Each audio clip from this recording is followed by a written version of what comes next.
Guys, I am constantly filling this small brain with big ideas, which means I pay attention to a lot of different podcasts. In fact, it is my way of unwinding. It's my way of leveraging time that I invest in the gym or on a walk or a hike and keep my brain engaged. It's the podcasts that actually encourage me to think bigger and to look at things from a different perspective. One of the podcasts that I love is by a guy by the name of Joe Byerly. It's called From the Green Notebook, and he features military leaders, and I have learned so much from this podcast. But that podcast led me to today's guest, which is a gentleman by the name of John A. Dailey.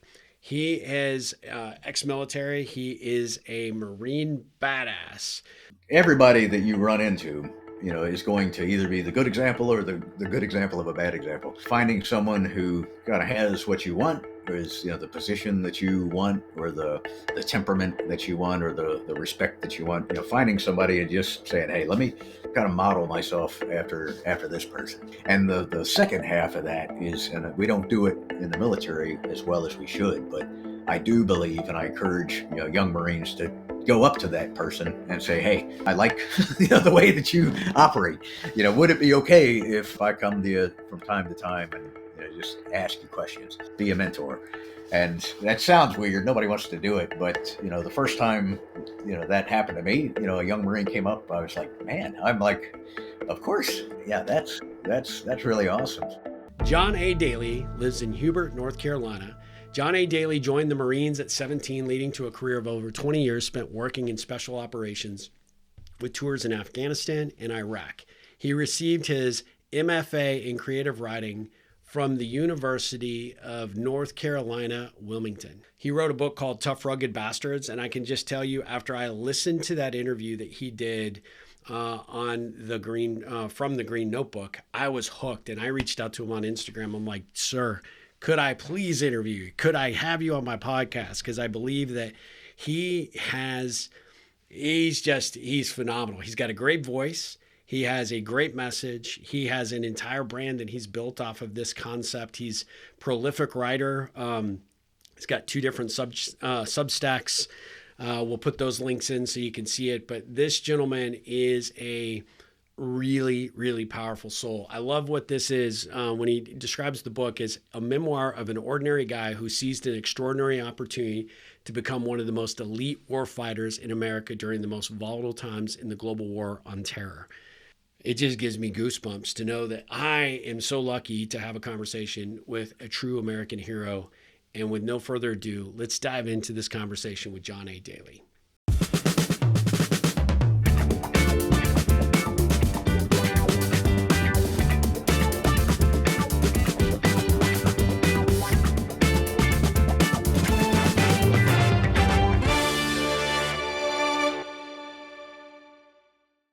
Guys, I am so grateful to have John Dailey join us today with the Ripple Effect podcast. How are you doing, sir?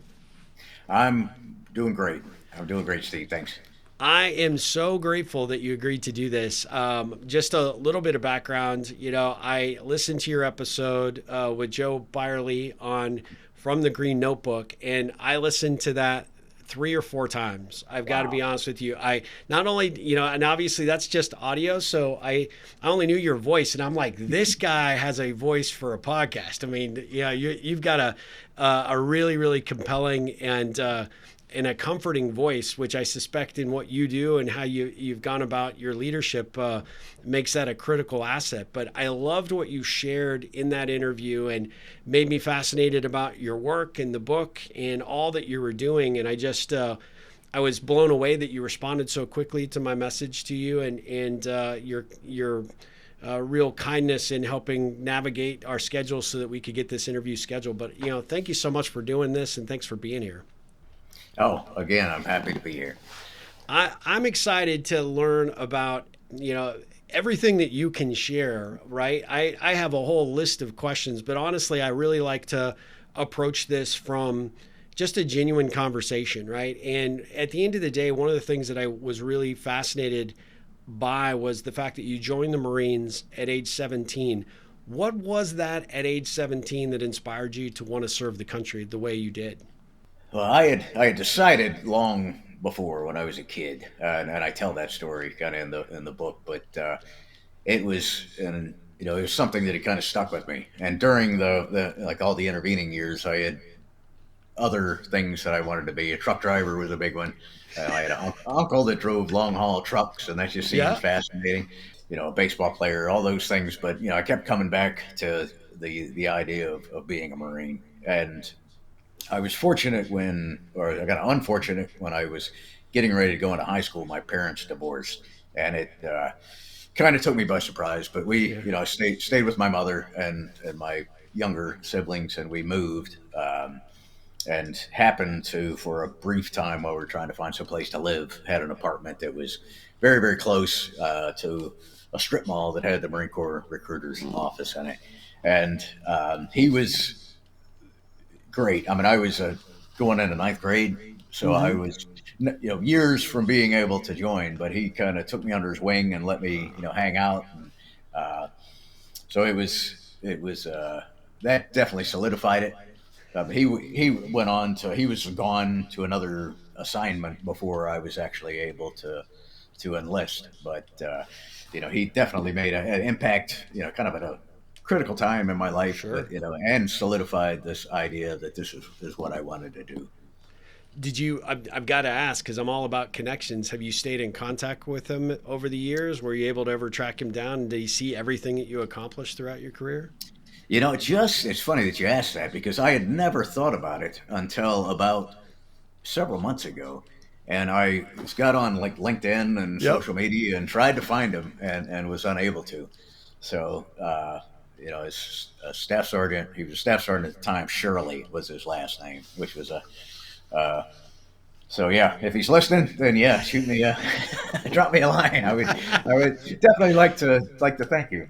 Well, we've got a wide, diverse audience, so we have a lot of sleuthing folks. Maybe we can find him for you because talk about what an impact, obviously, he made on your life at a very pivotal time, and look what it accomplished. Give our audience just a sense of what you've done through your military career. Obviously, 9/11 was a very impactful component to sort of your story and kind of how that book came about, but I sense that there was, kind of a higher calling and purpose in what you were doing to, to show your patriotism and to defend this country and the freedoms that we are lucky to have. But I'm curious as to just the sort of the backstory and obviously, how you progressed through the Marines and become, leading one of the special units that, was so significant in the war against terror. Just give our audience a sense of your career path and sort of any highlights that you might be willing to share. Absolutely. So I joined in 1987, graduated from high school, and within a couple of weeks, I was at boot camp, and from a very small town in West Virginia. So it was to say it was a culture shock was, putting it mildly. Yeah. So just people, young men from other parts of the country and it's primarily east of the Mississippi are Yep. the Marines that go to Paris Island. So guys from Philly, New York that are just big city guys that I had never experienced. Of course, the drill instructors, screaming at you, throwing things at you, grabbing you back then was unique, but and kind of like we were talking about before, my intent was to get as far away from home as possible. Yep. So when I finished with boot camp and then infantry school, I signed up or I had requested to go to Okinawa initially, but they sent me to California. So Big got difference. a big difference, but it Yeah. was still pretty far away, farther Yeah.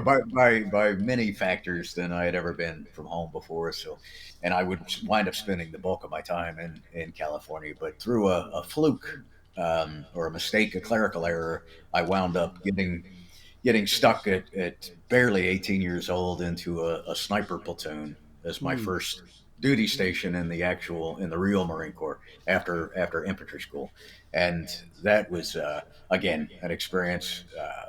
It was a position that was usually took some time and proving yourself before you were afforded the opportunity to try out. And I Yeah. was kind of thrown in as a kid who was just barely 18. Um, Everybody hated me because of that, and so it really it really became an opportunity to prove myself, or fail. And I was never a great student, never really great athlete, but I was kind of the guy who was always gonna keep getting up every time he got knocked Yeah. down. And that was that paid off, that paid dividends. So I eventually, I was kind of able to win over the Marines I was working with.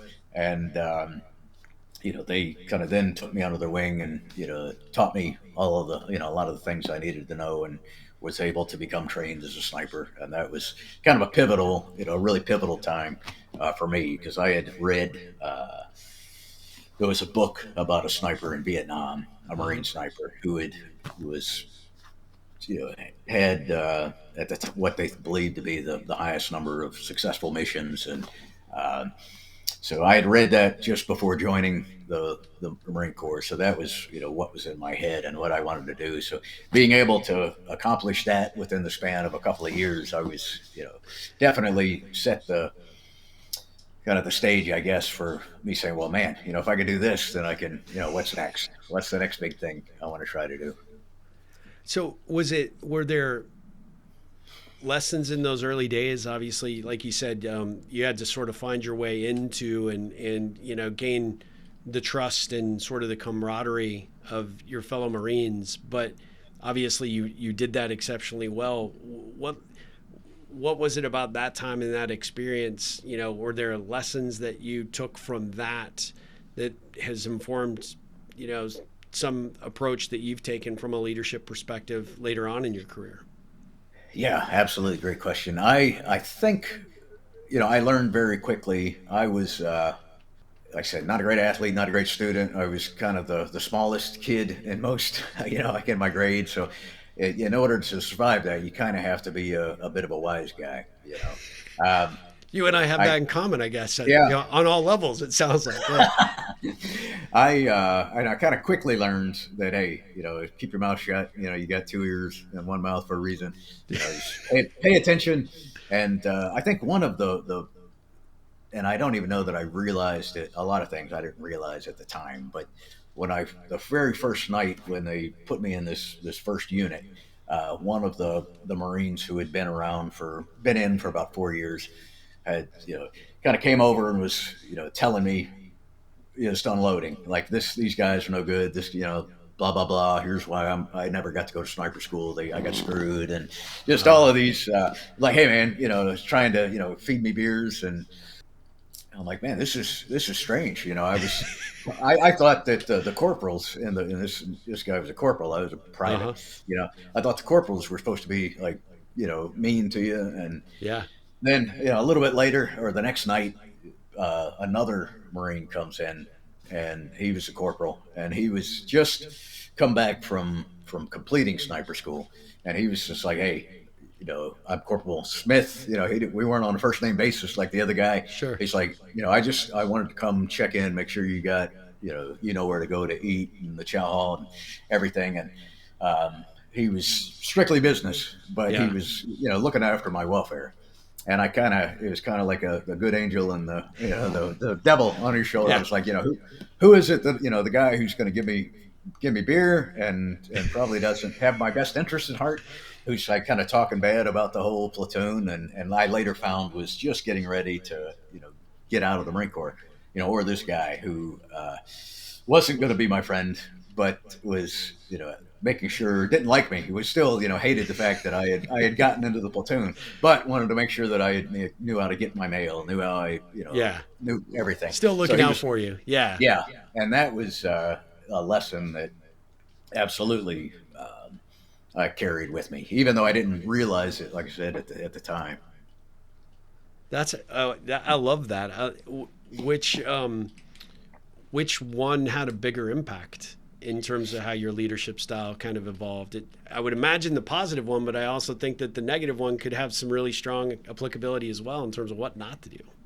Yeah. I think there's always, I always say that there's, good examples, and then there's good examples of bad examples. All right. So the first one, his name was Mike Smith.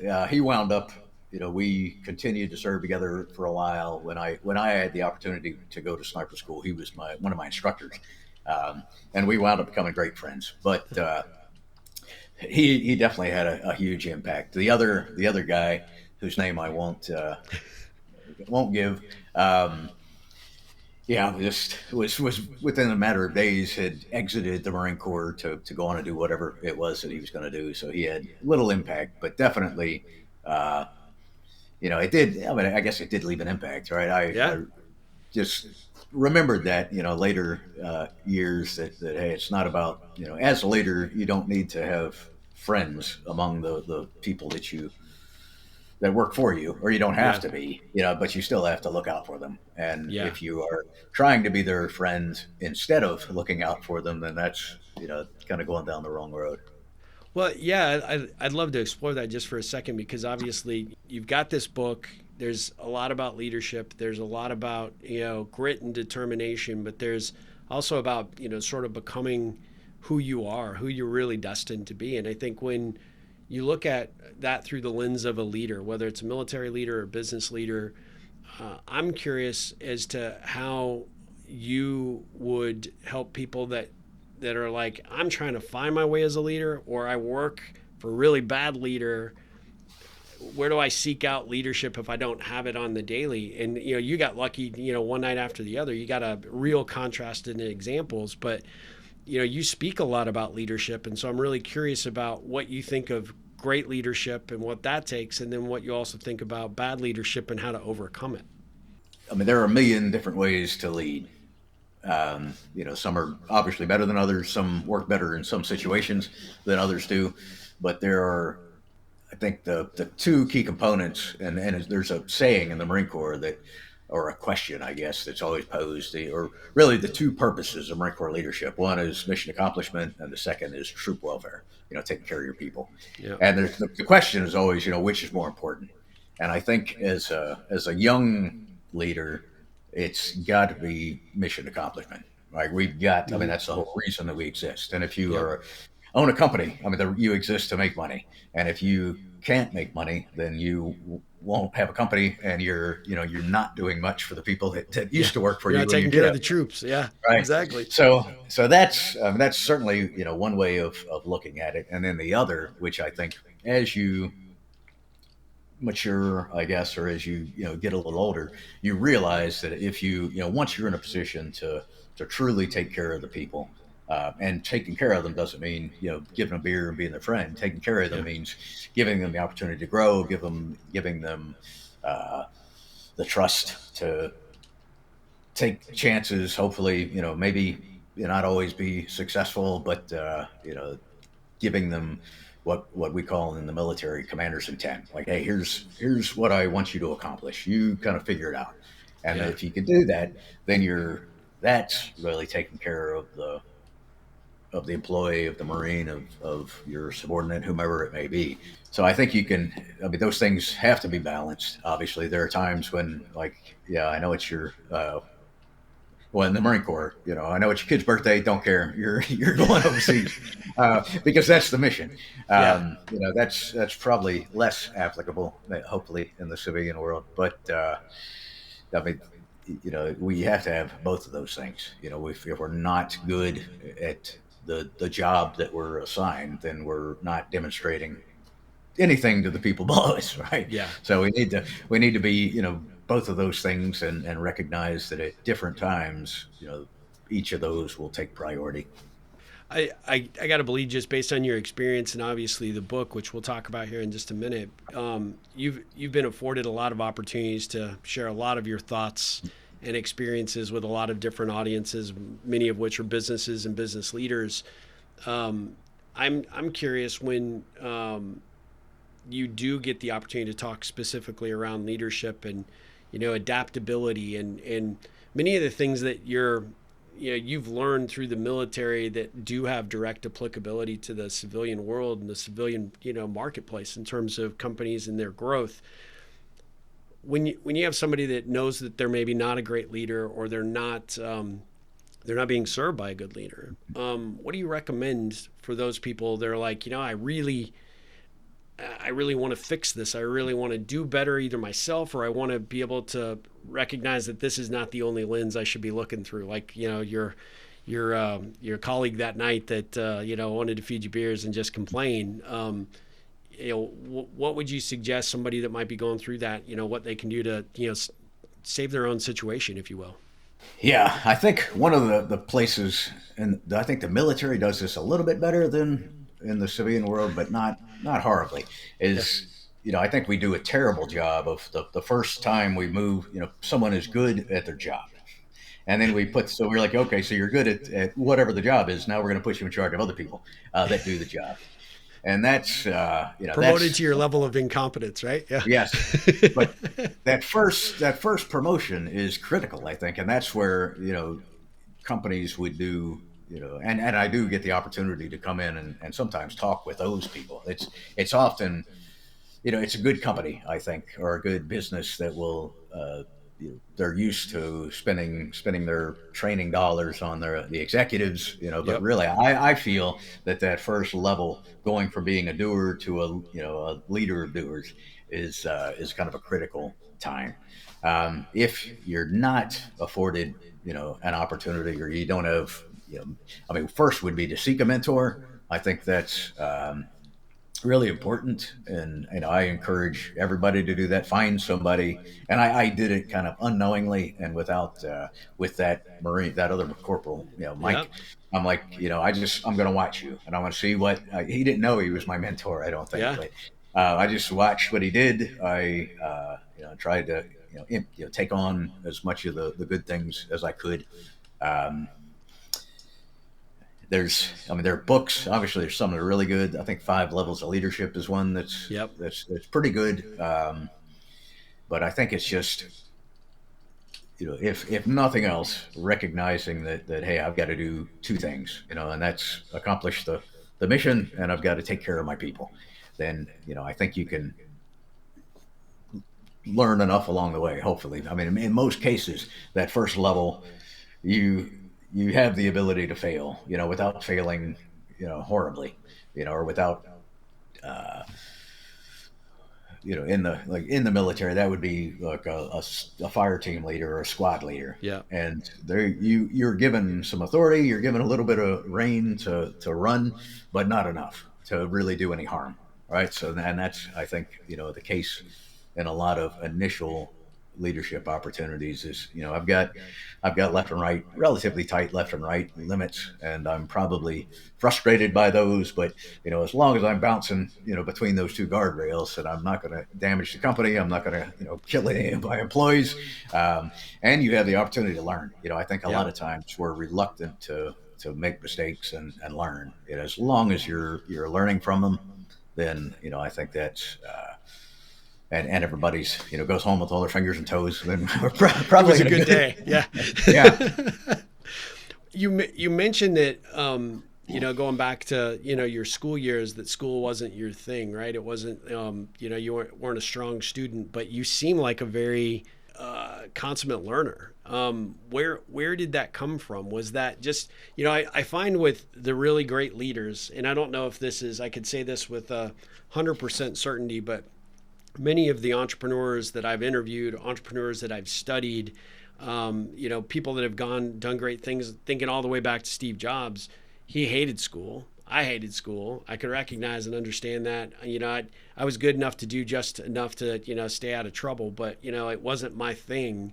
But the really good, really, I would say intuitively creative and the innately curious people often aren't the best in those kinds of structured environments.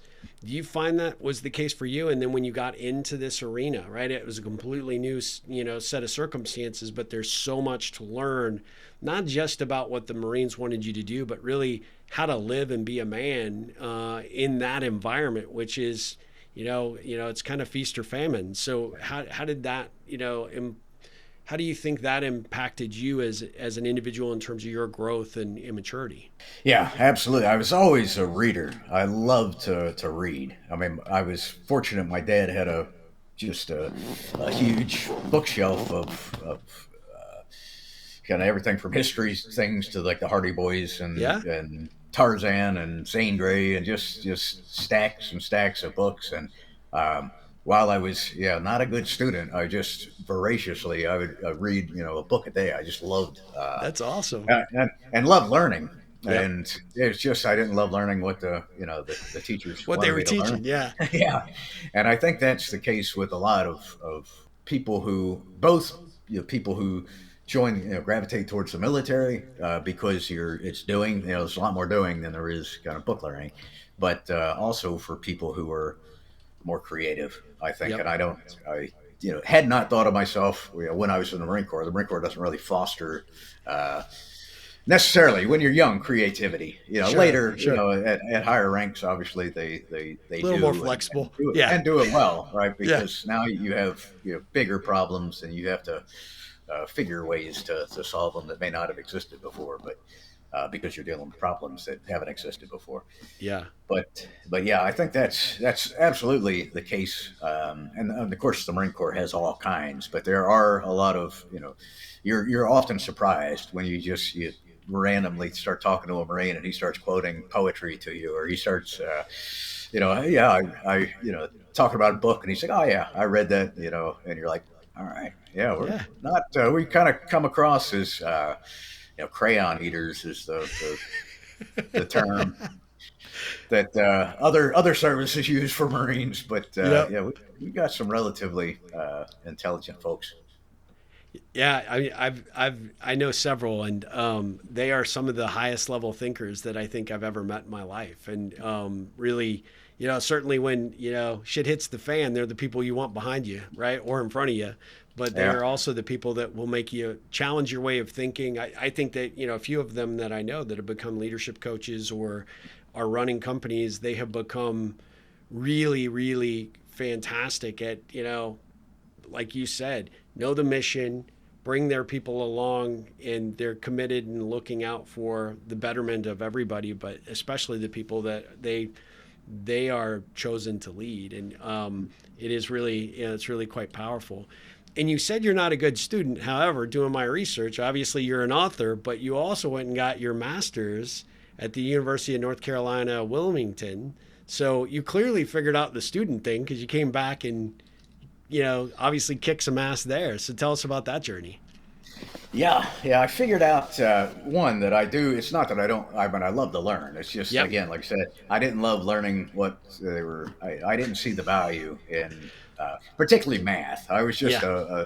a horrible uh, student at math. So I Same. took the I think Math 9 was necessary, and then Algebra 1. And it Yeah. was, I only passed algebra in high school because the teacher had been in Army Special Forces. He was a Green Beret, and knew I was joining the Marine Corps, and I think he just wanted to, get me out. I didn't want the idea of me sticking around for another year if he failed me.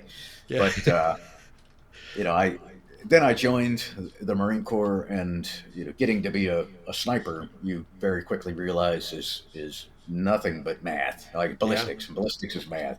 And then as I went through, going to dive school, it's physics, right? It's a whole lot of, particularly as a diving supervisor, understanding gas laws and things, and then explosives and jump master where you're throwing people out of aircraft. There's a whole lot of so I realized that it wasn't that I'm not good at math. It's that I didn't see the value in it.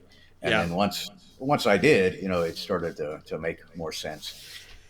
So I was able to. I realized it just shortly after I 9/11. I came back from Afghanistan that I needed to start learning more. At some point I was going to get out of the Marine Corps, and Yeah. at that point I'd been in about 14 years or so, and so I started, and the Marine Corps has a great the services all do, but a great program that's tuition assistance, and they'll Yeah. provide you with funding to take classes. And so I just started whenever I wasn't deployed, just kind of chipping away at initially a bachelor's degree in Homeland Security Studies, right? So I thought I Okay. was gonna, yeah, it made sense, right? I was going to get Sure. out and make $1 million,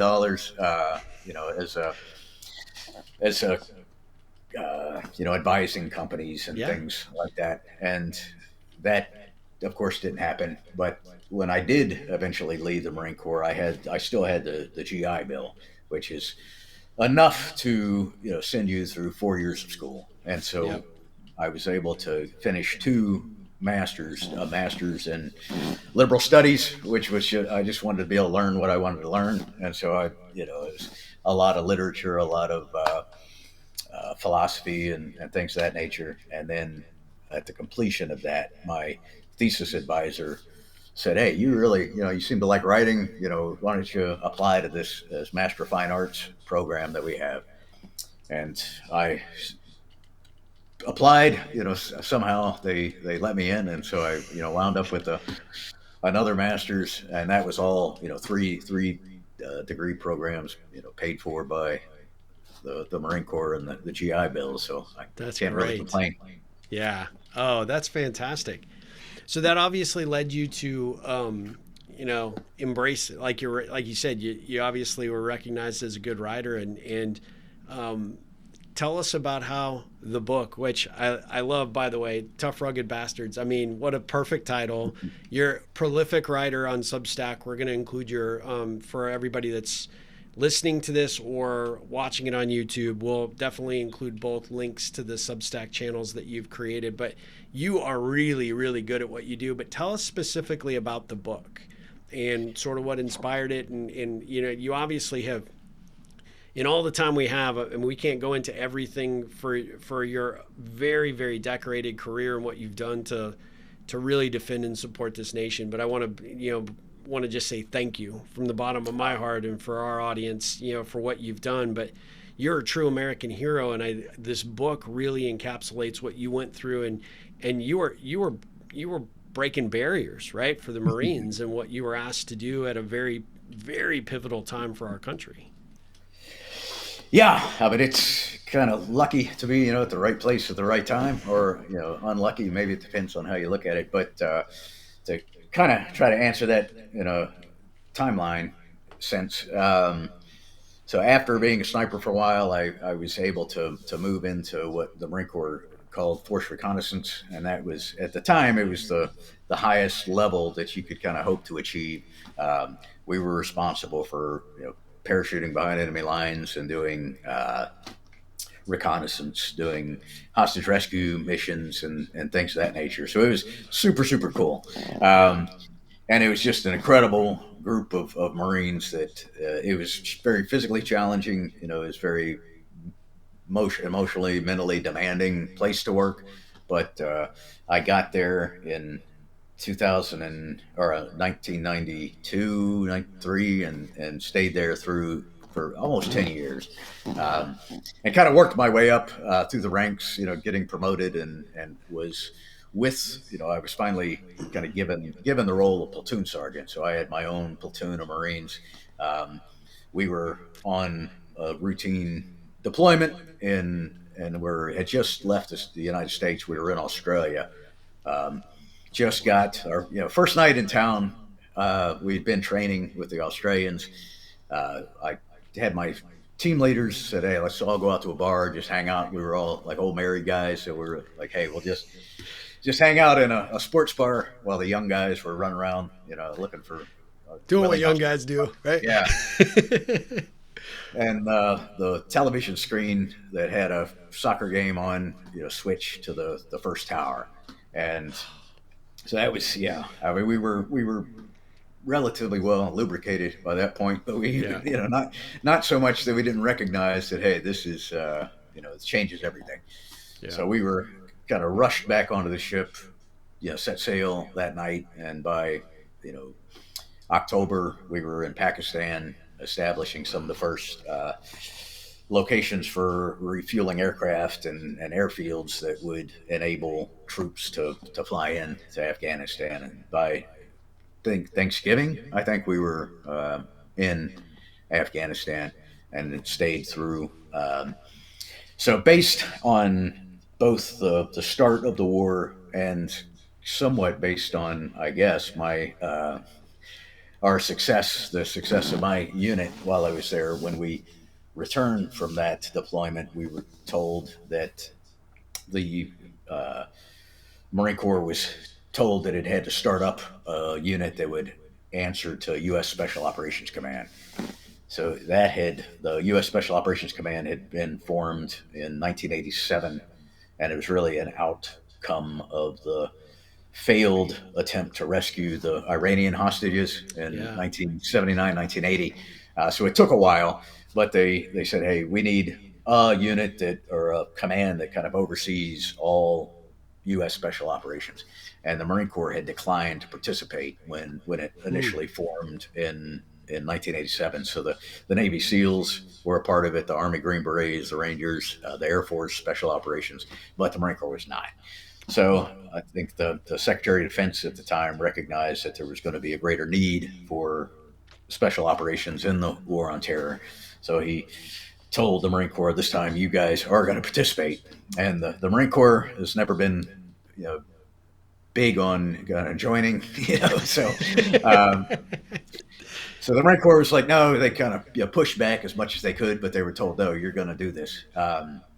And likewise, Special Operations Command was like, we're fine without Marines. So they're good at breaking stuff, but maybe we don't know if they can do the things that will be necessary. So ultimately, the decision was reached that the Marine Corps would form a small unit of about 100 total personnel that would train, deploy as underneath the Special Operations Command umbrella, essentially as a SEAL platoon. So we deployed with a SEAL headquarters, underneath the SEAL headquarters, and I was fortunate to be asked to be one of the team leaders for that organization. And then it was called Detachment One. And when I was kind of brought in to the commander of this organization, he and I had known him for quite a few years. I had worked for him a few times, and he very bluntly was like, "Hey, you know what I expect, Dailey. I Yeah. want tough, rugged bastards with strong backs and hard feet." And that was I walked out thinking, man, if I ever write a book, That's a it's title. that's it. So that Ah, was we wound up uh, doing well in Iraq. The follow-on decision was that the Marine Corps would start a much larger, several thousand person organization called the Marine Special Operations Command, or the Marine Raiders, and I was able to move from when that unit stood up, just hop over and was tasked with helping start the school to train, wow. to build more of these folks.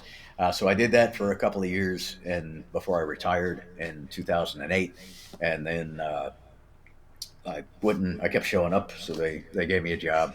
So I've been, but now it's been almost 18 years that I've been, the training and education branch director for the. Wow. So you're still serving in that capacity, but as a theoretically a civilian now, right? Yeah, yes, Okay. yeah, not theoretically, totally a civilian, Totally. Okay. uh, Okay.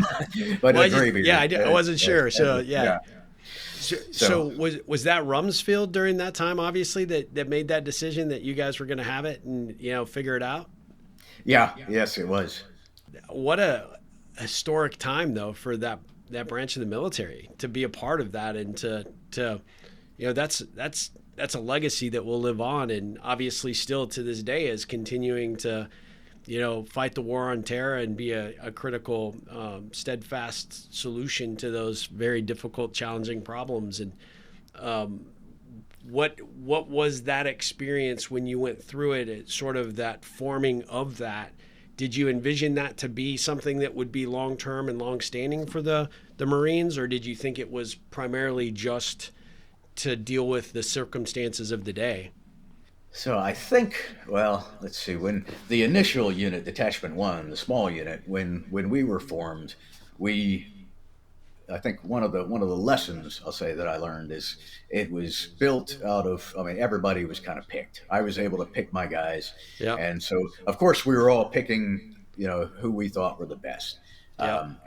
and that's phenomenal because we weren't just we were the again like the door kickers, but we had intelligence folks that were coming from the NSA or the CIA, just Marines who had been tasked to work at these places. So just an incredibly phenomenal crew. But there comes problems come with that. So you take a whole bunch of really big fish and kind of throw them into a really small pond. There's going to be growing pains, and it was. It was absolutely the case, and there the initially the four teams of which I led one was we were all kind of vying for missions. We all wanted to show what we could do, that we were better than this guy or that guy. So it was there was a lot of you know hard conversations, a lot of hard times, but it ultimately it just made we each made each other that much better. I think during it. So that portion of the 2 years or almost 3 years that we existed as Attachment One, we really believed that we were going to be allowed to grow, kind of like an amoeba, right? Go Yeah. from one Detachment One to a second detachment to a third to a fourth, and make sure that we kept like quality control. Able to continue that hand picked idea. And when the decision was made that you're going to go from this 100 man unit to a several thousand person unit, that's you can't do that. So you Yeah. have to put measures in place to make sure that everybody's meeting the same training standards, and everybody's capable of the same sorts of things. So there was and I obviously I don't say this to be there was a dip, right? And I mean, we were a bunch of handpicked guys who had been Yeah. around for an incredibly long time. As far as the Marine Corps is concerned, very senior. Yeah. And then the Marine Corps can't sustain that for over a massive force. So there was Yeah. a point where we're like, hey, we're going to grab all these people. They're going to be a part of the organization, and then we'll kind of figure out how we assess and select them. We'll figure out how we train them later. So there were a little bit of rocky road in the early days of the Special Operations Command, but that was one of the reasons that I was, really felt kind of compelled to be at the school and try to help make sure that we were upholding the legacy of the guys who had gone before. That's awesome. And what an incredible way to continue to serve in that capacity too. And that's really fantastic. Could your 17-year-old self ever imagine where you ended up in terms of your career with the Marines and ultimately what you're doing today? No, I don't think he would have thought that I would have lived this this long. But yeah, I don't. Absolutely not. I Yeah. couldn't have kind of seen this. I did, have a pretty clear picture in my head that I wanted to get into force recon. Being a young 17-year-old that could barely swim, I thought I could swim much better than I could. You know, that's that was one of my struggles. Yeah. Doing the force reconnaissances. Like I said, we're divers, or all these other things, and so I think I wanted it really badly, and I think that was a big part of doing all the things necessary to achieve it. Um, but yeah, I don't think he would have. 17-year-old me would have uh, pictured me here now. Yeah.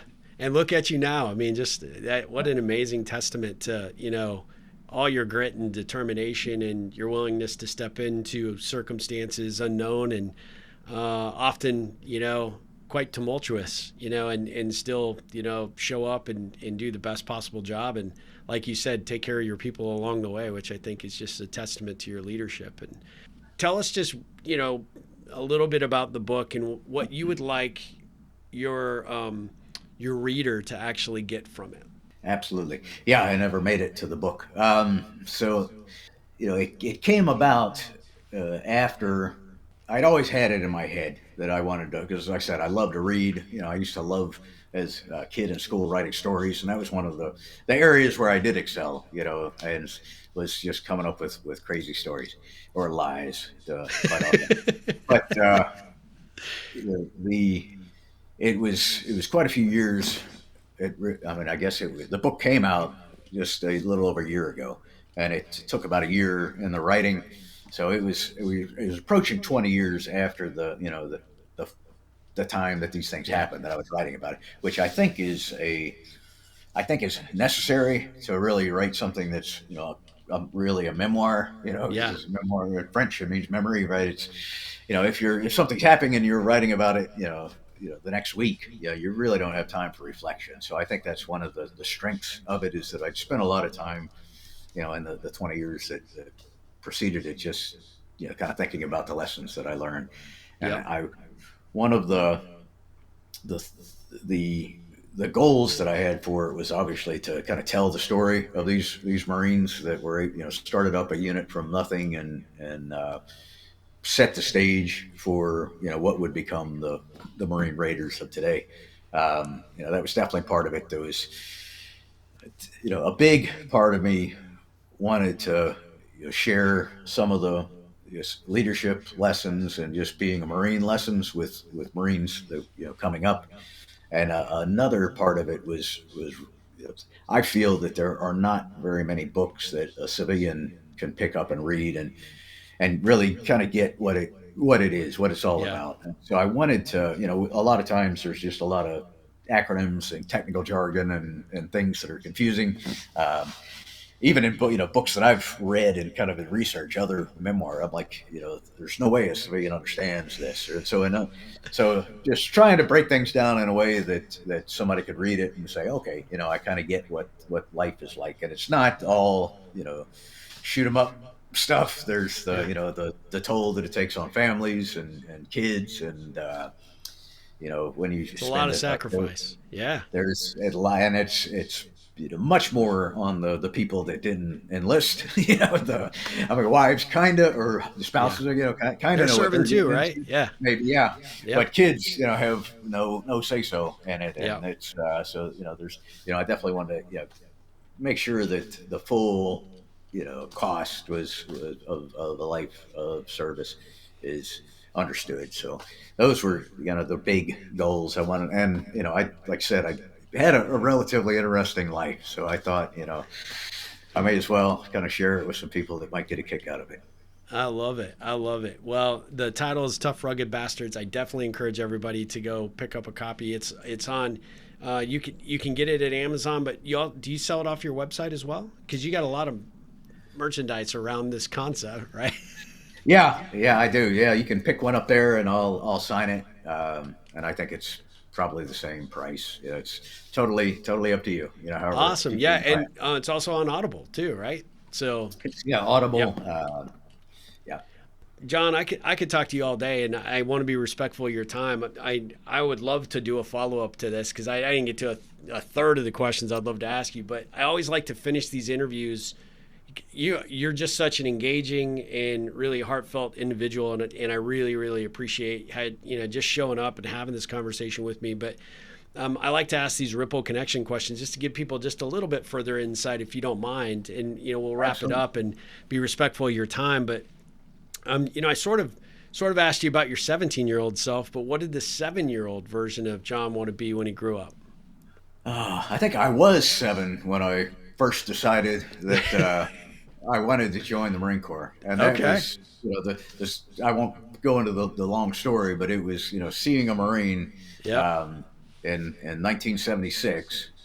Yeah, so yeah, that made me 7. I love it. Not quite 7, because it was the 4th of July, the bicentennial. It Yeah. was a Okay. big thing, and I remember seeing a Marine and asking my dad, like, what's that guy? Yeah. And after that, I was just wanting to read books about the Marines and learn more. So he would be pretty stoked that Yeah. I got to do those things. Talk about that's destiny for sure. Who who do you consider your hero? Either someone that you served with, someone that you were led by, or maybe it sounds like you're a consummate reader of military history and all sorts of things, but obviously military history and prior styles in terms of leadership relative to military leadership. Is there one person that maybe stands out to you as someone that really had a strong influence, like coming up?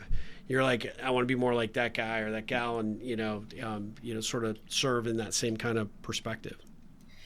Man, yeah, there's I could go through a massive I'm list, but sure I your will. list is long, right? I will. One of the first books about individual Marine that I read was about this Marine World War II, Korea, a guy named Chesty Puller, who wound up being a general, and was kind of instrumental in the Korean War particularly, and was just known for his absolute toughness. Um, and I think that was he's one particularly because Monday, I don't know when this will come out, but it's the 10th of November, will be the 250th birthday of the Marine Corps. Um, Wow. so so that kind of has drawn my mind back, as we approach it, Yeah. to some of the Marines of the past. So I think he was definitely one that from you know Nicaragua in the Banana Wars and the early 1800s, or the early, I'm sorry, 1900s, through Korea, was somebody who all Marines look up to. So I'll pick him as an easy I choice. love that. I love that. I'm gonna have to do some research. That's a nugget I will definitely look into for sure. What's one piece of advice that you might give someone who's thinking about a life of service, much like yours?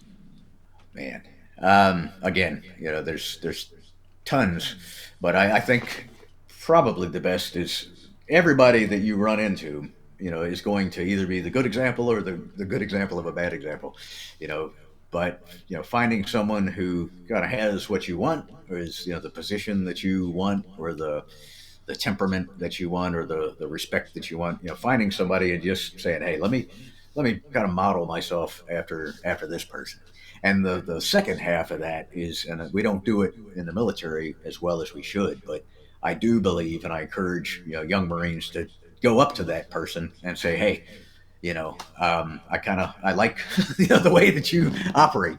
Would it be okay if I come to you from time to time and just ask you questions, kind of be a mentor. And that sounds weird. Nobody wants to do it, but the first time that happened to me, a young Marine came up. I was like, man, I'm like, of course, I was Yeah. hugely, you know, knocked off my feet. I'm like, Yeah. yeah, that's really awesome. So I think it can be a great opportunity on both sides. Just for the mentor and the mentee. The mentee obviously learns a lot, but a lot of times people discount how much you learn. Um, like you said, you have a lot of friends who are coaches. I mean, once Yeah. you kind of really start coaching people, you realize You that, man, learn. I'm Yeah. I'm learning a lot more than I probably ought to be paying you. I don't Yeah, know. you feel guilty about it a little bit. Yeah, I'm right there with you. I think what you captured right there is really important for everybody to take away, because it isn't natural for people to walk up and go, I really like what you do and how you do it. Would you teach me? Right. But when you do it, you are actually honoring that person in such an incredible way. Right. And I have Absolutely. yet to find anybody, which is part of, sort of the success of this show, is asking great people like yourself, hey, would you share? But when you do that, it's amazing how many people, they are just honored because they don't actually get an opportunity to do that. And to have somebody, another human being, actually recognize you for what you do, and that you have something positive that they've picked up on, or they've noticed, or that they really would like to learn how to emulate in their own life, or their leadership style, or the way they conduct themselves, I think is such a, it's actually a gift that you're giving to them. And like you said, in fact, that relationship ends up becoming a pretty big part of who they recognize in themselves, of what they are contributing to the world. That's a huge ripple effect. Absolutely. I love that. I love that. So last three questions. I I want to make this one a really, really good one. But if you were to do anything that you're not, like if you had to say, hey, I could pick anything, do anything that would be vastly different from what you're doing today or what you have done, what would it be? What would you have reformed for your life if you could have? Yeah, if I could have, I mean, I would have loved to have been a park ranger or Arctic explorer. Yeah. I think I was drawn to adventure. Yeah. But the somebody who would immediately after high school, hike the Appalachian Trail. I still haven't quenched, whatever the thirst for Yeah. adventure that I've kind of always had from when I was a little kid reading the Hardy Boys and Zane Grey Yep. books. I think that's probably it. And I've also, though I've loved, spending. I mean, right now we're at 39 years between military and government service. I have not really, although I'm trying. I guess I'm starting to build something of my Uh-huh. own. I kind of have always felt that was something missing, and that which is kind of why I'm working at that now. I Plus love that. preparing for my second retirement, which will kind of be the start of my entrepreneurial career, I guess. Yeah. Oh, you'll be fantastic at it. There's no doubt. I have no, and if I can help in any way, be of service in any capacity, sign me up. Oh, You can easily absolutely. convert me as a recruit to help you. Because I really, I think you are an amazing individual, and I think the world needs to learn from you. I think they need to know about not only your book, but just your style and your approach, and just what a big role you played in what has transpired on the war and terrorism. I think it's just really, really incredible. So I promised you the last three questions. So the last two would be, when you hear the ripple effect, what does that bring up to you? What does that conjure up for you when you hear that term? And just Friday, I attended the retirement of a Marine who had spent 22 or so years, and one of the things that happens every time you do that is the four-star in charge of the Marine Corps writes a letter, and that Mm. he doesn't really write it, but it's a form essentially. But a part of it says that you're all of the people, just to let the person, the Marine retiring, understand that everything, everybody that you've led, are all going to continue long after you have left.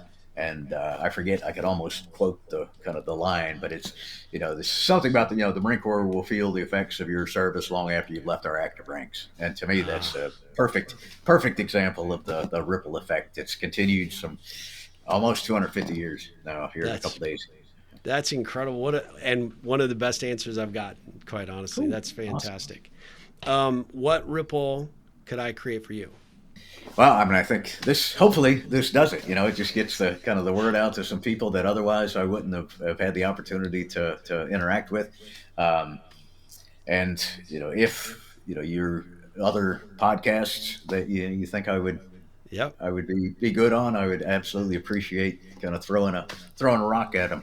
Absolutely. Yeah, we can create those ripples. No problem. John Dailey, thank you so much, not only for your service to the country, but just you being you. And I'm so grateful that we've connected. I hope that we can continue the conversation and become friends, because, I definitely need what you have in my life in a big, big way. And I am just so honored, truly honored to have had you on the show. And guys, the book is Tough Rugged Bastards. You got to go pick it up. If you go to his website, and we're going to have that link in the show notes for you.